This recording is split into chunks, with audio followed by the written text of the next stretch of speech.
दोस्तों, स्वागत है आप सभी का मेरे इस नए वीडियो में। त्योहारों के देश भारत में कई ऐसे पर्व है जिन्हें काफी कठिन माना जाता है और इन्हीं में से एक है लोक आस्था का महापर्व छठ, जिसे रामायण और महाभारत काल से ही मनाने की परंपरा चली आ रही है। नहाय खाए के साथ आरंभ हुए लोक आस्था के इस 4 दिवसीय महापर्व को लेकर कई कथाएं मौजूद हैं। एक कथा के अनुसार महाभारत काल में जब पांडव अपना सारा राजपाट जुए में हार गए, तब द्रौपदी ने छठ व्रत किया। इससे उनकी मनोकामनाएं पूर्ण हुई तथा पांडवों को राजपाट वापस मिल गया। इसके अलावा छठ महापर्व का उल्लेख रामायण काल में भी मिलता है। एक अन्य मान्यता के अनुसार छठ या सूर्य पूजा महाभारत काल से की जाती है। कहते हैं कि छठ पूजा की शुरुआत सूर्य पुत्र कर्ण ने की थी। कर्ण भगवान सूर्य के परम भक्त थे। मान्यताओं के अनुसार वे प्रतिदिन कमर तक पानी में खड़े रहकर सूर्य को अर्घ्य देते थे। सूर्य की कृपा से ही वे महान योद्धा बने थे। किंवदंती के अनुसार ऐतिहासिक नगरी मुंगेर के सीता चरण में कभी मां सीता ने 6 दिनों तक रहकर छठ पूजा की थी।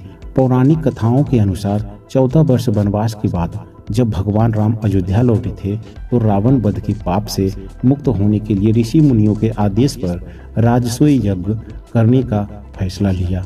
इसके लिए मुग्दल ऋषि को आमंत्रित किया गया था, लेकिन मुग्दल ऋषि ने भगवान राम एवं सीता को अपने ही आश्रम में आने का आदेश दिया।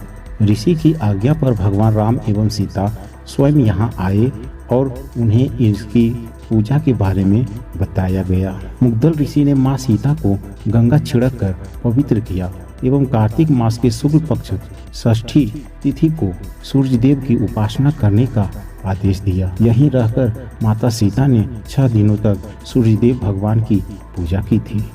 लोक आस्था और सूर्य उपासना का महापर्व छठ 4 दिवसीय त्योहार की शुरुआत नहाय खाए की परंपरा से होती है।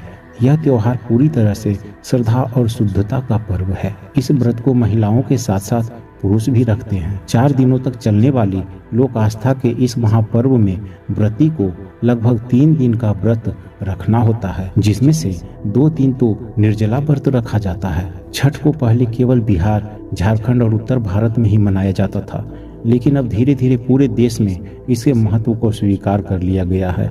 छठ पर्व षष्ठी का अपभ्रंश है। इस कारण इस व्रत का नामकरण में छठ व्रत हो गया। छठ वर्ष में 2 बार मनाया जाता है, पहली बार चैत्र में और दूसरी बार कार्तिक माह में।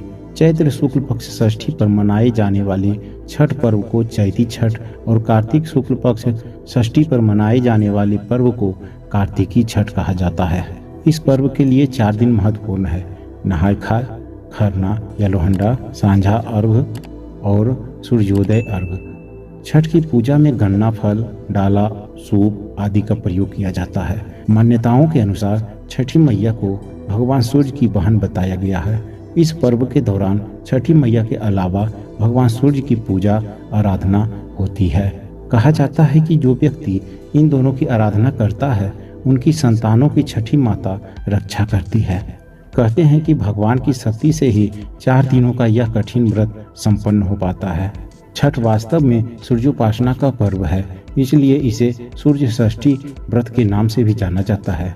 इसमें सूर्य की उपासना उनकी कृपा प्राप्त करने के लिए की जाती है। ऐसा विश्वास है कि इस दिन सूर्यदेव की आराधना करने से व्रती को सुख, सौभाग्य और समृद्धि की प्राप्ति होती है और उसकी सभी मनोकामनाएं पूरी होती है। इस पर्व के आयोजन का उल्लेख प्राचीन ग्रंथों में भी पाया जाता है। इस दिन पुण्य सशीला नदियों, तालाबों या फिर किसी पोखर के किनारे पर पानी में खड़े होकर सूर्य को अर्घ्य दिया जाता है। पौराणिक कथाओं के अनुसार कार्तिक शुक्ल पक्ष की षष्ठी के सूर्यास्त और सप्तमी के सूर्योदय के मध्य वेद माता गायत्री का जन्म हुआ था। प्रकृति के षष्ठ अंश से उत्पन्न षष्ठी माता बालकों की रक्षा करने वाले विष्णु भगवान द्वारा रची गई माया है।